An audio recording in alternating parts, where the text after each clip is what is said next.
Howdy, guys, gals, and non-binary pals. This is the Tales from the Waystone Summer Reading Program. We are your hosts, Will and Phoenix. And let's get into it.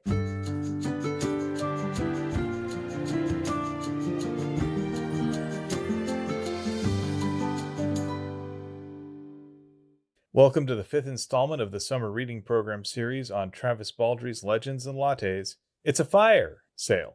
Which is going to be called It's a Redacted sale on the actual file name. Where we'll be reading chapters 20 through 24 of the book. So, not to be that guy, but to be that guy. You said it was the third installment last time. Well, you didn't start your sentence with actually, so I'm afraid I won't be able to award you with a point. Just wanted to let everybody know that we're aware. We're human, I think, and fallible. That's the most important part. Acknowledging that we're fallible. Yeah. In acknowledgement of being fallible, I am actually going to ask everyone, could you please find it in your heart to let me know how the audio levels are? I did listen to the podcast on YouTube back to a Critical Role episode, and oh my goodness, it was way quieter. So I just want to see how everybody's been dealing with it, and if I'm just kind of oblivious and didn't know that it was too quiet. Next order of business, our poll is currently up, but I think Discord only lets us do it for 2 weeks, which means it'll be down by the time that this episode comes out. But we are still taking votes. Right now, it looks like A Long Way to a Small Angry Planet is winning. If you have a desire to listen to us talk about Bookshops and Bone Dust or The House in the Cerulean Sea next, you gotta let us know. And now, a short explanation of the pod. Each week we'll be examining sections of Legends and Lattes and figuring out what we can take from the text to apply to our real lives. We will also take some time to focus on a Phronimos of the week, and then we will share a recommended thing of the week. Finally, we'll wrap things up with 7 words from the book and 7 words from our own lives. Before we begin, let's get some disclaimers out of the way. First of all, we are in no way affiliated with Travis Baldree or his publisher, Tor Books. Second of all, our discussions naturally assume that you have either read through the end of chapter 24. Sorry, somebody didn't update my list. Sorry. Up through the end of chapter 24 of Legends and Lattes. Or you don't care about spoilers. Will's read this entire book. I have read to the end of this section. There will be spoilers, as is obvious by the name of the episode. Anyhoozle. With all that said, a word to our community, please be kind to yourselves, one another, and the creators of the worlds that we love to explore. All right, thank you very much. So we begin chapter 20 with the return of our mysterious chess-playing gnome. His name is Darius. He was an adventurer like you once until he took an arrow in the knee. I had the same thought. Like, he even says, I was an adventurer like you once. And I'm just like, until you took an arrow to the knee? I'm also a retiree now. He's a gnome. He knows what coffee is, and he hasn't had it in forever. And he's very thankful that Viv has opened a coffee shop. And not only that, he seems to think that she's doing it justice. And he also really likes Thimble's baked goods. He also has made friends with the cat. That speaks highly of him. And Viv levels with him and says, my friend Tandri over there is going a little bit cuckoo for Cocoa Puffs over the idea that maybe you're not moving the chess pieces. And I love how he says the answer is, oh, I'm definitely moving them. I just did it a long time ago. And Tandri's immediate response when Viv returns is, so what's going on with the chess game, did he say? Viv responds, he did say, but I'm not sure he answered. And that is kind of the quintessential thing go forward in this book, but not necessarily the way you expect. So there's another little bit here that I really like about Darius. So he talks about how he appreciates this peaceful place that Viv has created. He likens it to a tree that she's planted and nurtured, and now it's blossoming, and he is happy that she lets him sit under the shade. It just seemed really poetic there, and I like that, he sees Viv as sort of a kindred soul, and is there supporting her journey in this creation of this community. I think it's pretty cool. We get a little vignette with Thimble bringing yet another new ingredient that makes Tandri very, very, very happy. It's chocolate. I'm trying to imagine what it would be like to be an adult trying chocolate for the first time. Like that's a thrill ride, right? It also depends on what type of chocolate. Because so back when I was in college, I had one of my professors who was very particular about his chocolate. Very particular. I really appreciated his take on it because he enjoys chocolate. He enjoys pretty much all chocolate, but he really does like to find something a little more special. And I gotta say, so like commercial chocolate does run the gamut. There are some people who really don't like Hershey's chocolate, and there's a reason. It's because it has a chemical compound smell that is also found in vomit. And so for some of us, myself included, it does not smell great, especially like so US based cutting all the corners commercial chocolate, not the best thing. But you find a nice bar of fair trade, nice, bespoke, whatever chocolate. And it's got those coffee elements to it. It's got kind of those fruity elements to it.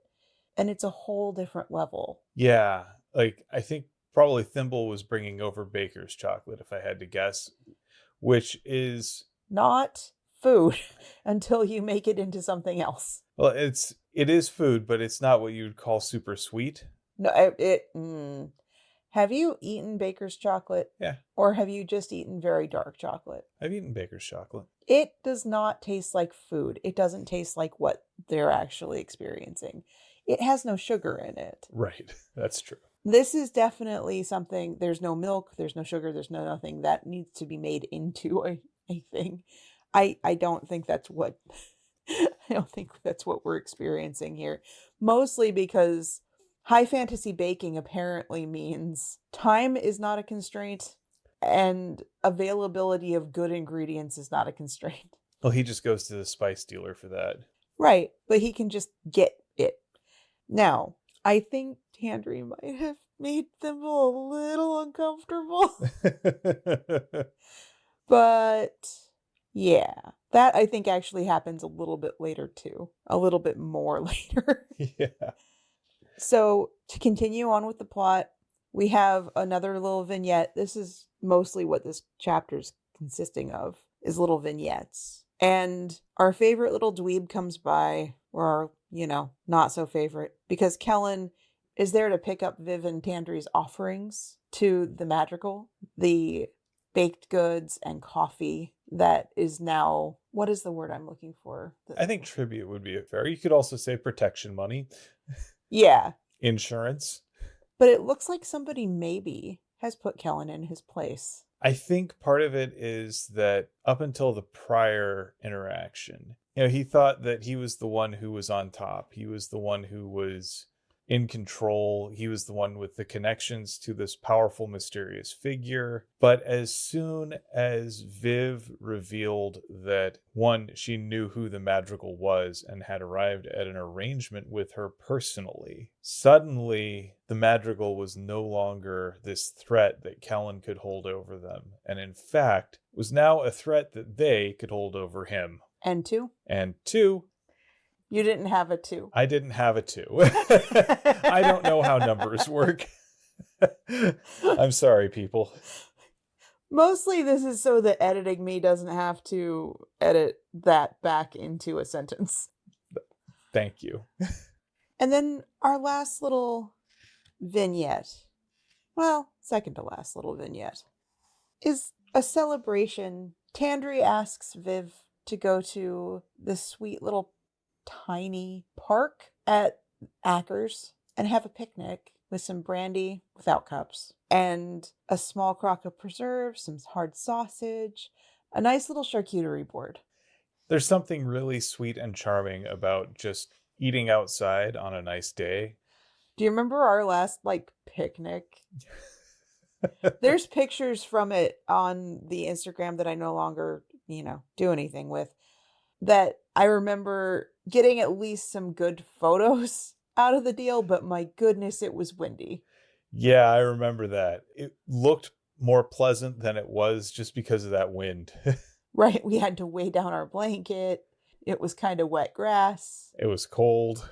Yes, this is what we get for going in the late fall. Yeah. We had books that I was trying to protect. Yeah. Hoping that the rain wouldn't come in. I think it was clear. I don't think that there was any rain possibilities. Although around here, when the atmospheric river is cooking up, just because it's clear now is no guarantee. Accurate. So, after a little bit of small talk, Viv asks Tandri why she left the university. And it starts off with a story of Tandri wasn't born here. She fled to here. She fled to the university in order to find a new life, a new path where people were more enlightened, where they didn't immediately look at you and assume that they knew who you were or what you were. Yeah, she's a succubus, which means that people have this idea of what kind of person she is, what kind of creature she is. They think that, she's a seductress who is going to use her sexual wiles to manipulate people. And she doesn't want that to be who she is or how people see her. Things don't have to be what they start out as. And she's hoping that the university, as an institution of higher learning where people should be logical and rational, wouldn't be subject to the same biases and prejudices. And turns out that seldom is the case. And it wasn't the case at the university. I mean, there's the saying, they follow the letter of the law, but not the spirit. No one outright treated her, I guess, like she didn't belong or like she was unwelcome. No one said it. At least not officially. Right. But they certainly didn't protect her from students who made her feel unwelcome or less than human. Or less than a person, let's be clear. Or less than a person, yeah. Like Kellen. Mm-hmm. And so it was uncomfortable enough where she just had to leave again. And I like this a lot, where after a brief silence, Tandri asks, "So no pearls of wisdom?" As though she's used to people trying to fix her problem that already happened, right? Yeah, or make excuses or change her perspective on things. And Viv, to her credit, just responds, "Fork those motherforkers." Well, first she says nope. And then she says, "Fork those motherforkers." Sometimes what people need is not advice, but just validation that they got dealt a bad hand, that the situation sucks, that the people that they were dealing with sucked. That's as much as you can do sometimes. And that helps more than any advice. The last vignette. Viv walks Tandri home, and it's a really small place, just kind of a room above a grocer. And Tandri invites Viv in, saying, "I stayed here when I went to Ackers, and I just never bothered to move." Things get a little awkward, and Viv leaves. I'm going to say this. This can happen with any crush, where you're just still feeling things out and you don't want to ruin things and you don't want to go too far too fast, and you're worried that you're going to ruin something that you absolutely do not want to ruin. I'd say it's harder for gay people or people who are interested in someone of the same sex or gender to ferret out whether or not they can even ask. Because if you get that wrong, it can be incredibly catastrophic. I think in the world of Legends and Lattes, as I read it, it's a world where one of the fantastical elements is there is no homophobia, and same-sex relationships are treated no differently than traditional heterosexual ones. Yes, but then you've also got Tandri, who is a succubus, who now has to ferret out whether or not Viv likes her for her. Right. Or likes her because she's somehow off-gassing. Right. If this is just part of her aura. And now we get to chapter 21, which is, I'm going to admit, the chapter that somehow I didn't read last time we tried to record this. Oh no. But I have, and now we can actually continue. So the next day, Viv and Tandri are extremely aware of their physical proximity to one another, and they go to extreme lengths to avoid touching one another. I don't like to touch a whole lot of people, so I will do that little hover around someone and say, "Hey, I'm right behind you," or I'll put my hand inches behind their back to try to move around them. It's awkward. And especially given the close confines of their little kitchen area. And oh, hey, look, Thimble now comes to break the tension. In that way that only he can, which is to say baked goods. And much like our breakfast this morning, he has provided chocolate-filled croissants with fantasy baking times. Right. Okay, let's just stop and talk about this a little bit. Like a croissant is a folded laminated dough, which means that you basically have a layer of butter on the top of the dough. Then you fold it, and then you put more butter in it, then you fold it again. And by a layer of butter, it's solid butter. It's not melted butter. And after a few times where you've folded this, you have to stick it in the fridge to re-solidify. Yeah. And so this is just the process of making the dough and proving the dough and all of that stuff.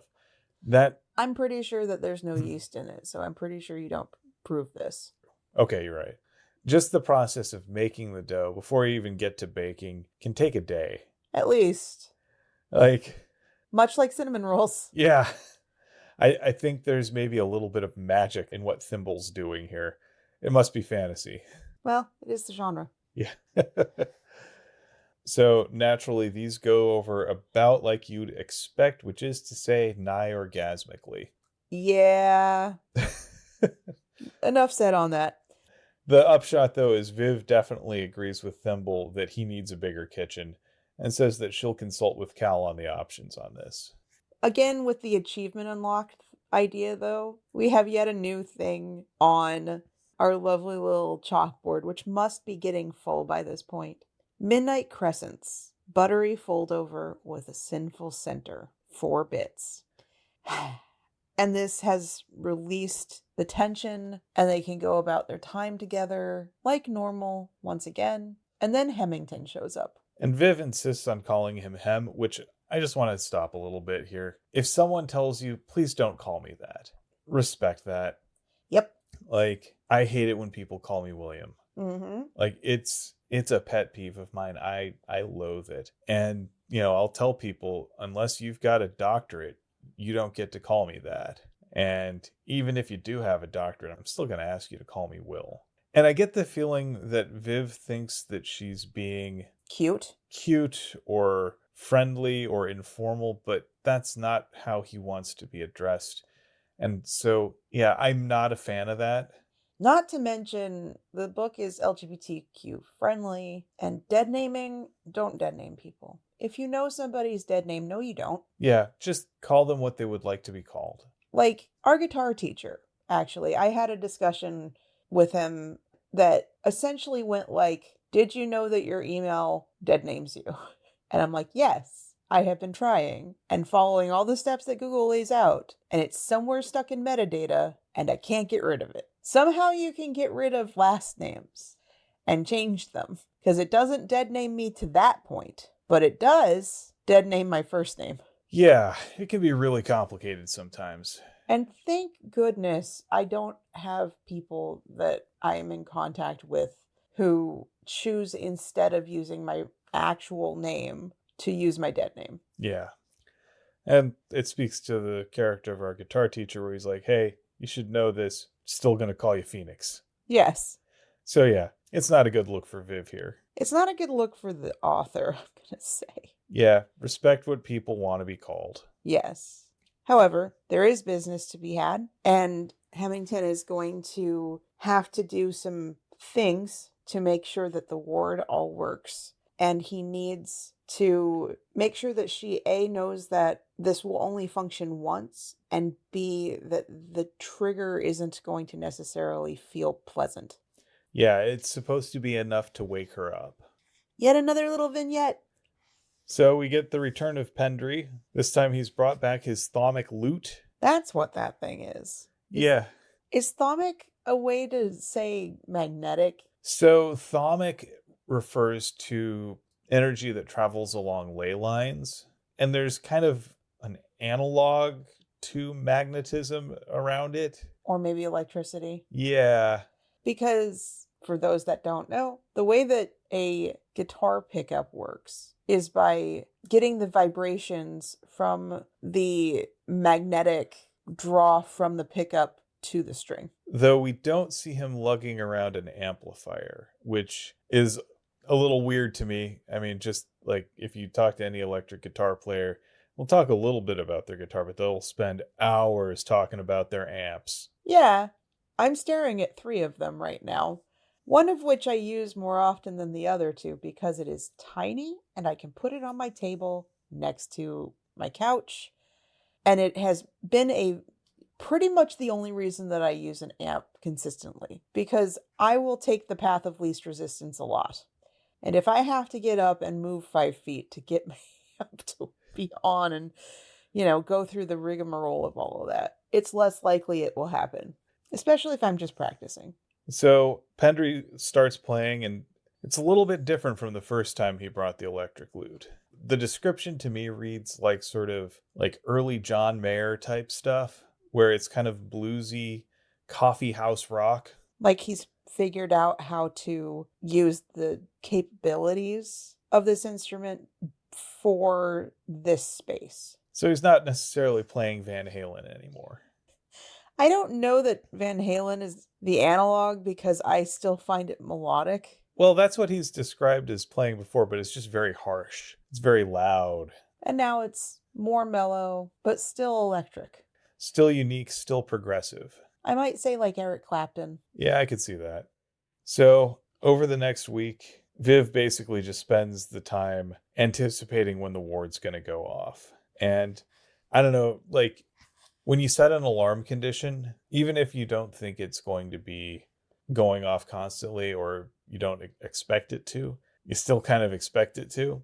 Welcome to the way that my anxiety has been a thing for years. It's exhausting. I have got hypervigilance for so many things. I can follow chains of events down rabbit holes of, hey, you put your shoes in the middle of the floor and you walked backwards over them and you nearly tripped and almost fell on my guitar. One of those things didn't happen, but it doesn't mean that it wasn't constantly on my mind that it could have happened. I kind of live with an overarching fear of earthquakes that just kind of lives in my brain and is kind of that alarm bell. For a lot of people who don't have disorders around anxiety, the things like this kind of start fading into the background eventually. And that happens with Viv. Eventually she becomes used to having it be there as a thing, but it's no longer in the forefront of her mind. I think it's also kind of like if you're an IT person, you've probably had on-call duties. Someone who works in tech, it's a normal thing for me.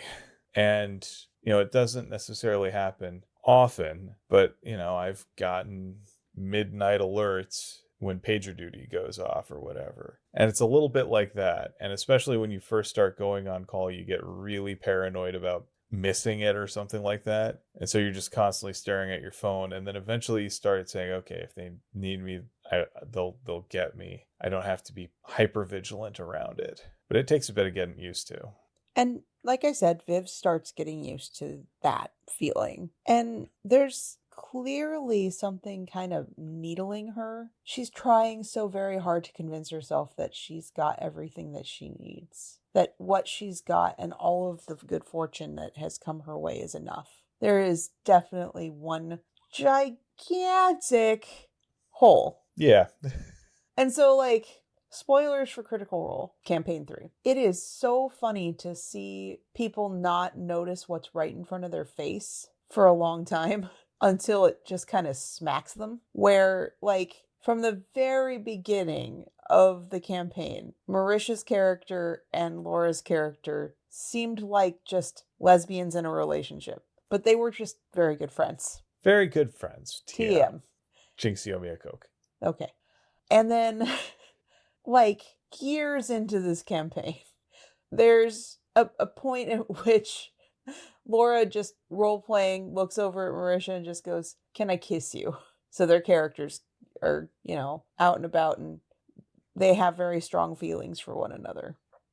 But, if you look at clips of this on YouTube, Marisha is bowled over because, as she has said, she made an undead, non-romanceable character. What in the hell?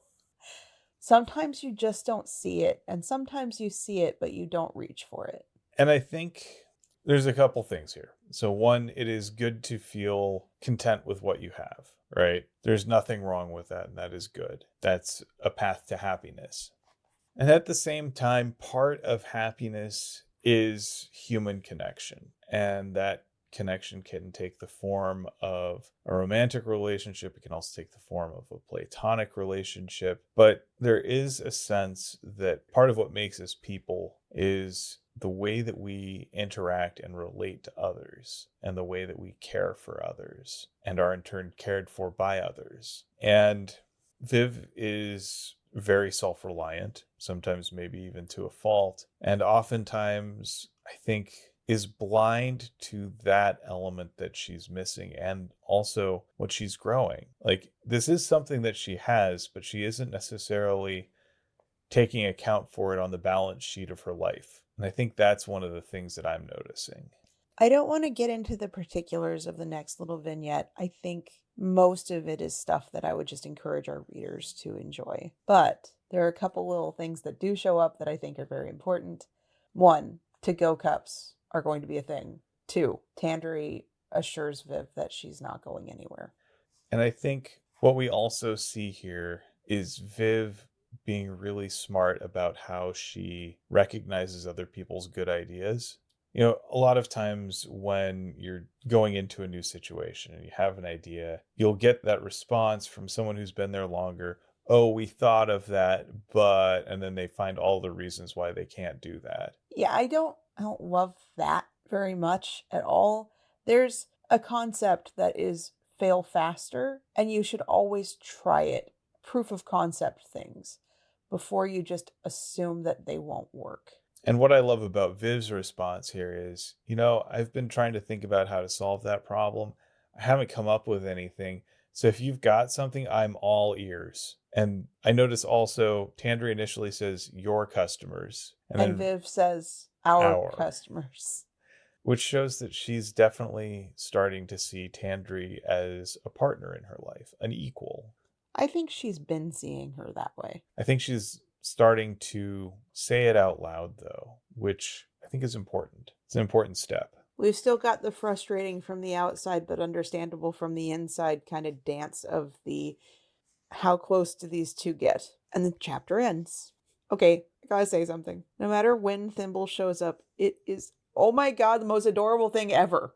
He doesn't speak much, but he's always very just cute. He's so adorable. Oh, he's so cute. It is so, so cute. And we get a little scene about him wanting to pick out a new oven, and he's like, all the bells and whistles. He just wants the most amazing thing ever. And then he kind of gets the whiff that that's kind of like the highest amount of money and effort and size and everything. He's like, I could go with the next one down. I could possibly, I don't need to have the best. And Viv just looks at him, stop it. You get to have the best. You are the best. You get to have the best. And they're going to try to get a very large oven in their very tiny kitchen.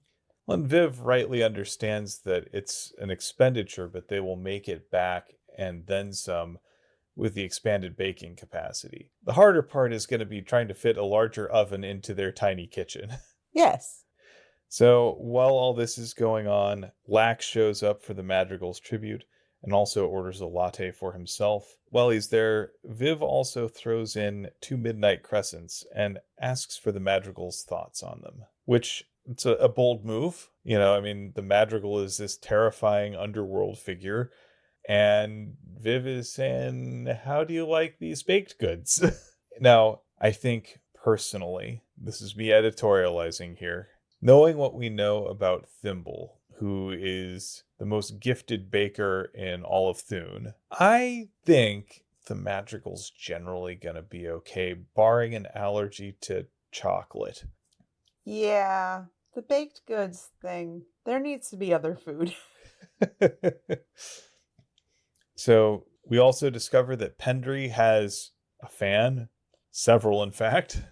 I think at this point we've just started getting a whole bunch of little glimpses. And the next one that I'd like to talk about is that Pendry shows up, and he's been kind of inconsistent about when he shows up, to the point where people are like, I don't know when you're going to have music and when you're not, but I'll count myself lucky if you do when I'm there. So Viv decides this would be a great time to make this a regular thing.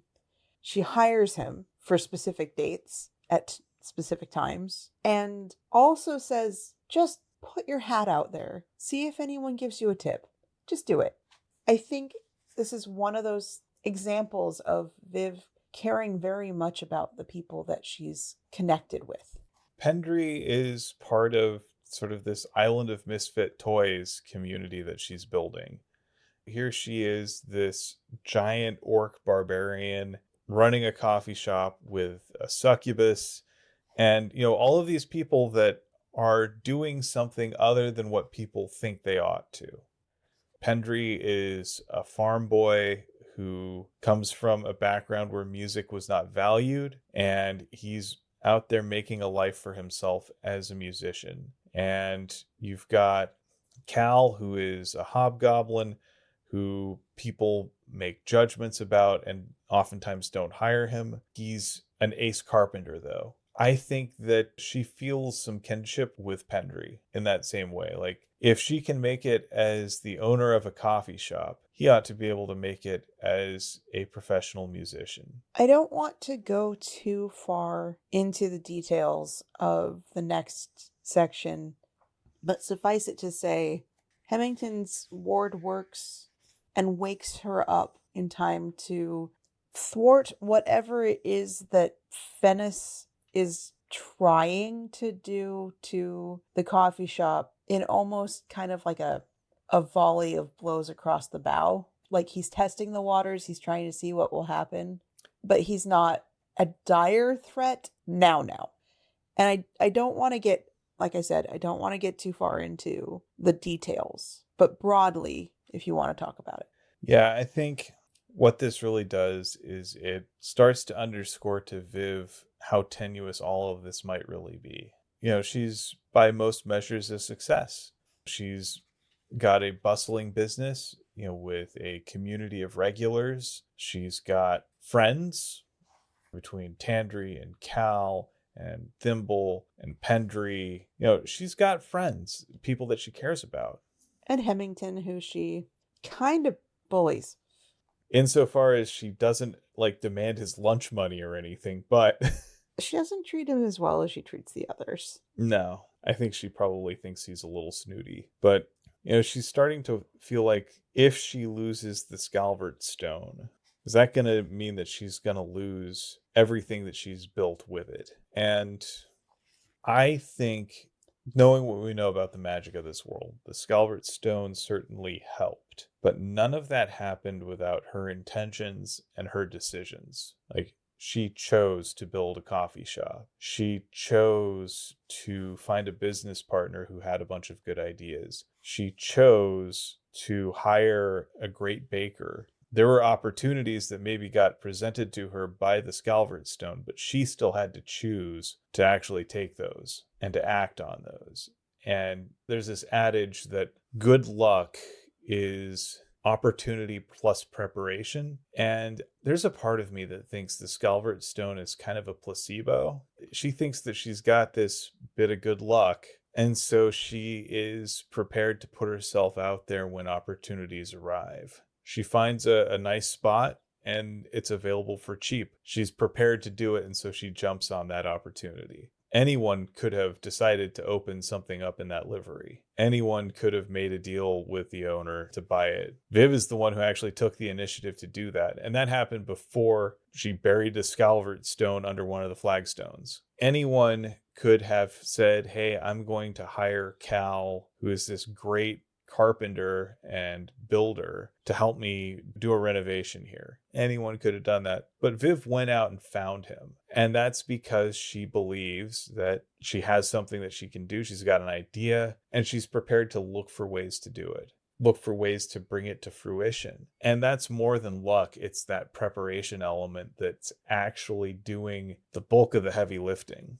maybe the Scalvert Stone is waiting some of these opportunities so that they come her way, but she still has to take the initiative to actually pounce on them and do something with them. I'm going to just skip through a whole bunch of things that essentially amount to all the things that are being built up that Viv couldn't stand to lose: relationships and pride in her work, and all of these things, like these routines, this life she's built. And land on one night there is a visit to her shop from the Madrigal, who comes to give her a warning. It's been 3 weeks since Finis's nighttime intrusion, and now the Madrigal herself is coming to let Viv know that Finis isn't giving up and to be careful. And it's interesting that this so clearly tips Tandri off to know that that was indeed the Madrigal. So what we know about Tandri is she's incredibly perceptive. Like, she has, in addition to just being a good observer, she also has sort of that supernatural empathetic connection where she can read emotional activity. And so she's able to pretty quickly see that that old lady who comes over to talk to Viv is not just some old lady. There's some more meaning behind everything. And so she catches on pretty quick that that's a significant conversation. And because of this, because of the warning, Tandri insists on staying here with Viv until danger has passed.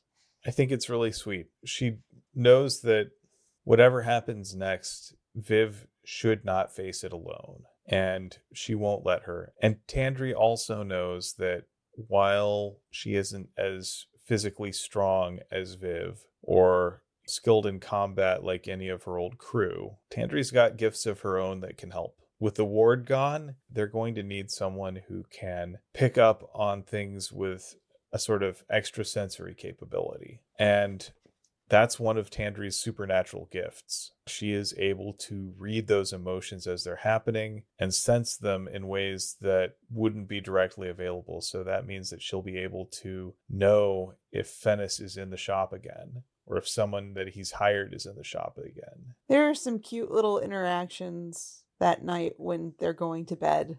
Tandri's like, I thought I told you to buy a bed. And now Tandri and Viv are sleeping in a bedroll on the floor. Under a cat blanket. Under a cat blanket. A dire cat, which apparently smells strongly. Like a cat. Probably more.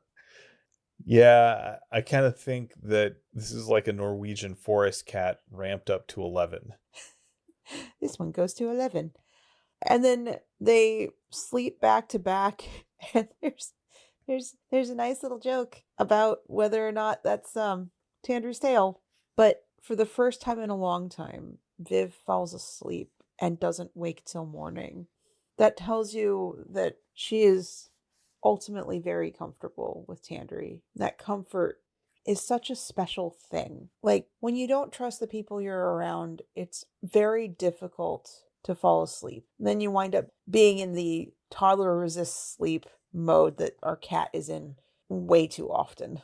It means you're tired and cranky and annoyed and no mood to be trifled with. Meh. But that doesn't happen here. They're asleep together under the same bedroll, ostensibly platonically, and it's comfortable. And the next morning, they settle into kind of this sweet routine and almost this spell.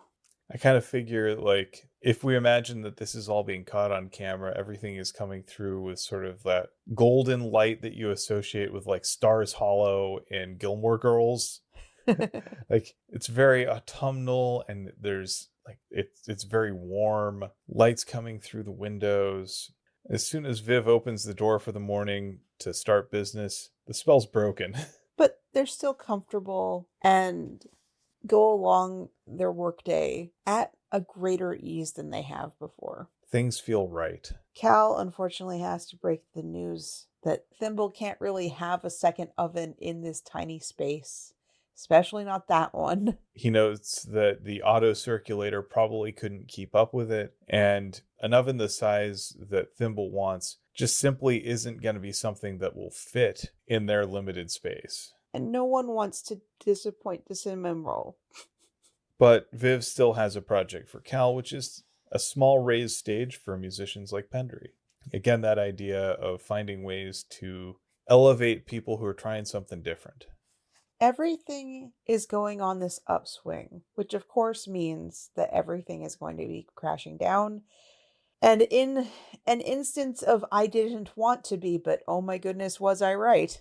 We don't have to go through the blow by blow, the step by step. Fire moves fast. That's all I'm going to say. We've had friends that have gone through the hell that is a house fire. Most of LA, no, like the people in LA, know people who lost their house this past year, past couple months, and are still dealing with the aftermath. And this is magical fire, and it's worse. But Viv is able to save Tandri from the burning building and does the dumbest thing, because things are just things. I don't care. Things are just things. And she goes back in and rescues a few things, coffee maker, etc. Don't do that. Don't go back for things. If someone tells you to get out, get out. And if you see fire where it ought not be, get away from it. That's just do. You and any living creature in your home are much more important than things, no matter what those things are. So out in the street, as they're watching their dream basically go up, Tandri's thankful for what they have, which is to say each other. So even though I am adamant you don't go back for things, the things that Viv was able to grab were the lockbox with the money and the coffee maker. After Viv comes back out of the burning building, she talks to Tandri and she says, well, at least we didn't lose everything. And Tandri says you shouldn't have risked it. And in a low voice, so low that she was sure Tandri wouldn't hear it, Viv says, that wasn't what I meant.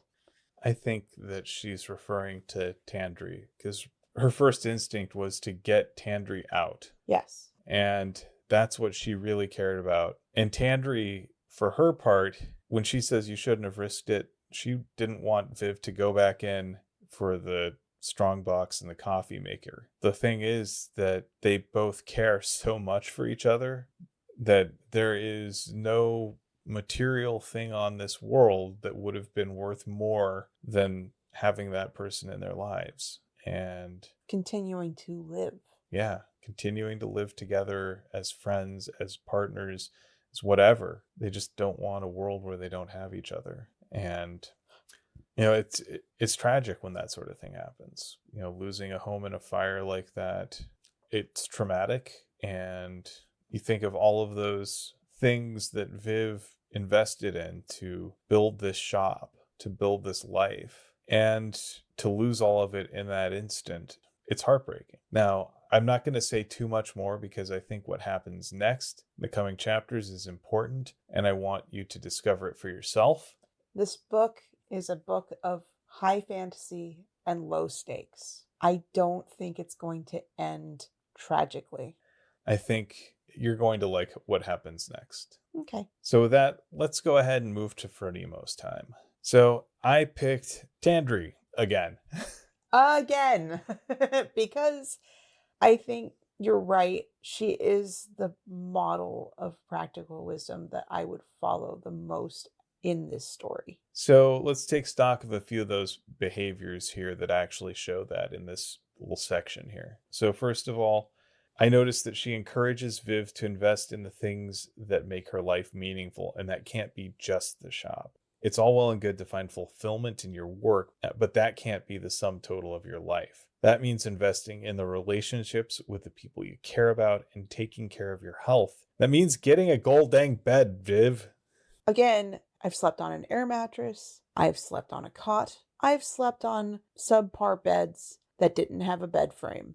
There is nothing better than getting a bed frame and a real mattress when you have had subpar sleeping arrangements.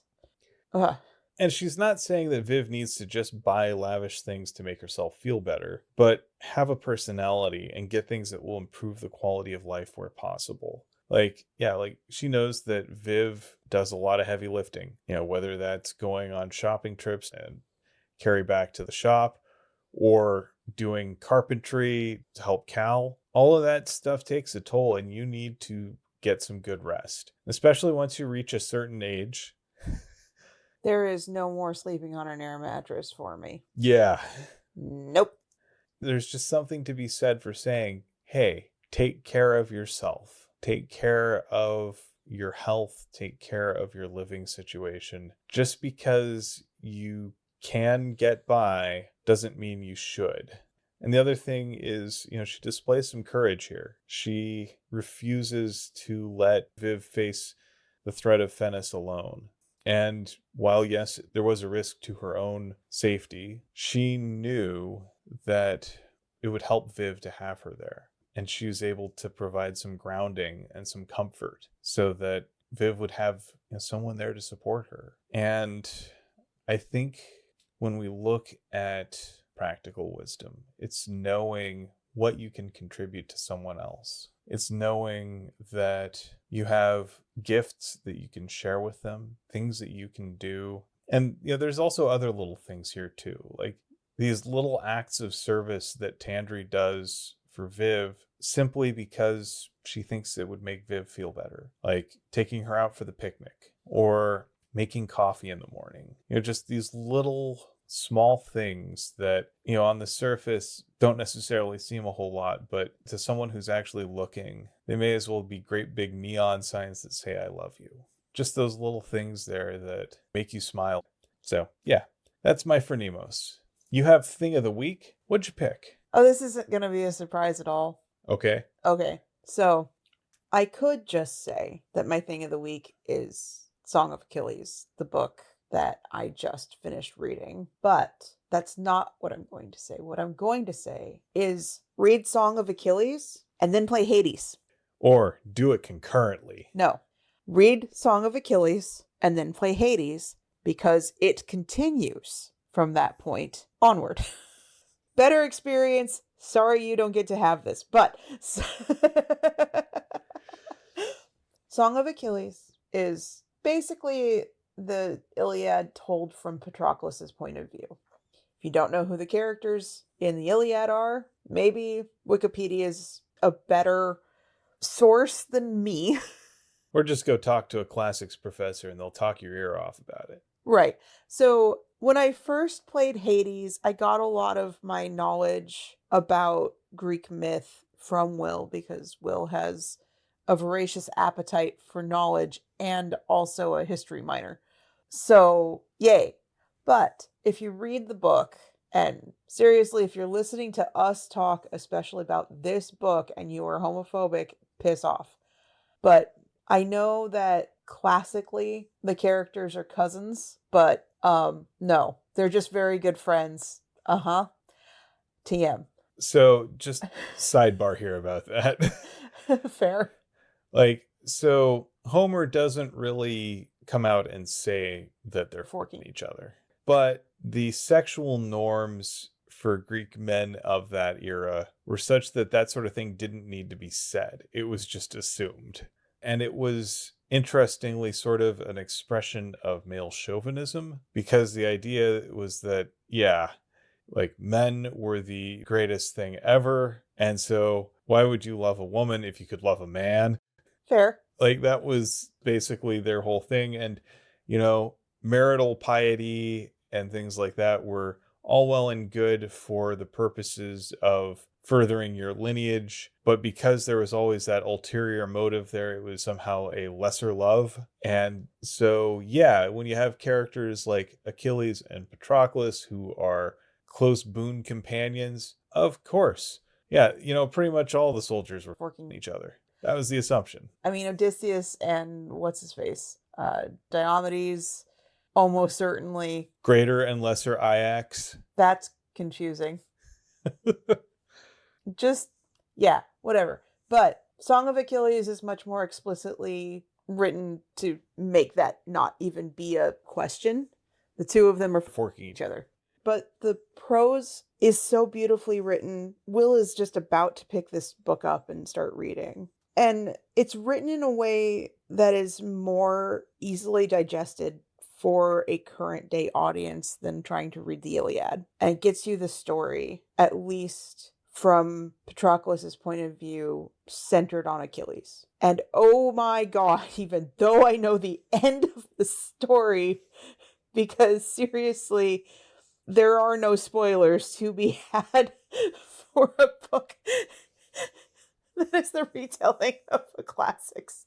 Like, It's several millennia old right. story. There is no point in a spoiler warning. I've known from the beginning of picking up that book who dies and that the story's a tragedy, but it doesn't mean that I wasn't wrecked at the end of the story. And as one of our wonderful people over on our Discord has specifically called out, that they like to be hurt by books, and so they really enjoyed the book. I'm like, I guess I kind of also like to be hurt by books, because some of the books that have stayed with me so strongly, like Song of Achilles and Under the Whispering Door, have just left me just a sobbing mess and a book hangover. And I think that's okay. I think so too. It's But one of the things I like about you. aw, you're very sweet. But what I'm saying though is that you go from the life portion of their story directly into Hades. And if you up your relationships with Achilles and Patroclus in Hades, you get a continuation of their story. And it's got a similar but not identical tone, but it is a great continuation and a way to ease that just feeling at the end of the Song of Achilles. I'm also going to make a parallel recommendation here. Another thing that's a lot of fun is to watch the Netflix limited series Chaos and then play Hades, because it basically concerns the story of Orpheus and Eurydice, at least a version of that retold in contemporary times. But yeah, getting that sort of parallelism there and then continuation, I think it plays really fun. I think Hades is just an excellent, excellent game, and it has been 5 years since I played it. But I've listened to the music a lot. I have the entire soundtrack on vinyl. I cannot wait until Hades 2 comes out. Well, at least out of early access. Right. I could go play it now, but I think I'm waiting until its official release. That's fair. It's interesting, like the developers freely admit that they designed it to have early access as a thing because they wanted to allow sort of the random stuff to appear in actual live stuff so that people could actually experience it and have that discovery before they nerfed it. What do you mean by random stuff to just appear? Also, because everything is procedurally generated and there are thousands of combinations of boons and buffs and things like that that players can put together over the course of a playthrough, more than they could just simulate in test environments and things like that.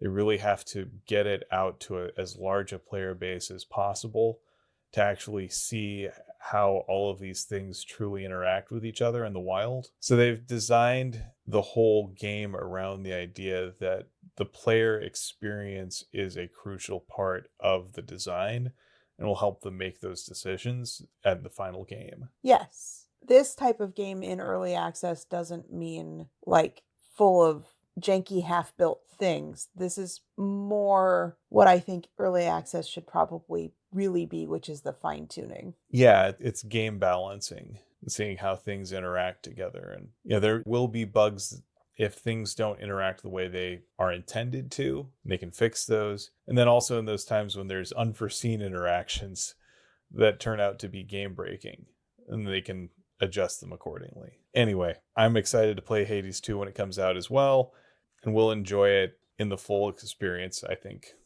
So now it's time for 7 words from the book and from life. I have from the book, and I have quite a few choices. Please try to limit it so that they're not like a ton. All right. So I've got, you found a very peaceful place here. You've planted something and now it's blossoming. You go tend to what you're growing. She had to admit, it was charming. I hope I never make you flee. I'll stop if you don't like it. That's important. Mm-hmm. We're never sure. Pendry comes and goes. Self-pity doesn't look good on you. I don't know why you're still arguing. And then the one I actually chose, but I will say, Fork those mother forkers. just because there's something about having a friend confirm that the people who you believe hurt you have actually hurt you. I think that's important. And it feels good to just get it off your chest, and it's cathartic. So, you had words from life. What did you pick? My words came about yesterday, and much like many, many, many of our 7-word sentences over the years, it's about our cat, or at least something that I said to our cat. Kitten, my breakfast is not for you. And then he proceeded to lick my lunch. Like, so, yep, that's my 7 words. To be fair to him, you just said that's not your breakfast. You said nothing about your lunch. Accurate. Anyway, with that, I'd like to thank you for potting with me. And thanks for potting with me. Join us next time on Tales from the Waystone Summer Reading Program as we read chapters 25 through the last chapter of the book, leaving the epilogue for episode 7. I think it's going to be fun. We would like to thank our friend Shawnee Jang for our theme music. And many thanks to Travis Baldree for creating this world that we've enjoyed exploring. Audio production and editing, courtesy of me, Phoenix McCullough. And seriously, reach out to me if there's anything weird about the audio levels. Thanks. And writing and project management, courtesy of me, Will McCullough. If you would like to help support us and have the means to do so, please consider becoming a patron on our Patreon page, patreon.com/waystonepod, where you can get things like our Equinox pod, which by this point I think came out last week, which is funny because we haven't recorded it yet. Anyway, with that, here's to one more day above the roses. To one more day above the roses. Ding!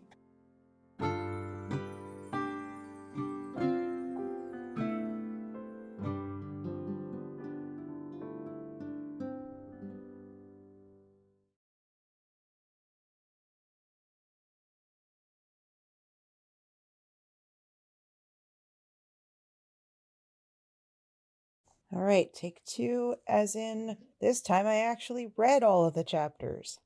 Novel idea, right? Novel idea indeed. Pun intended.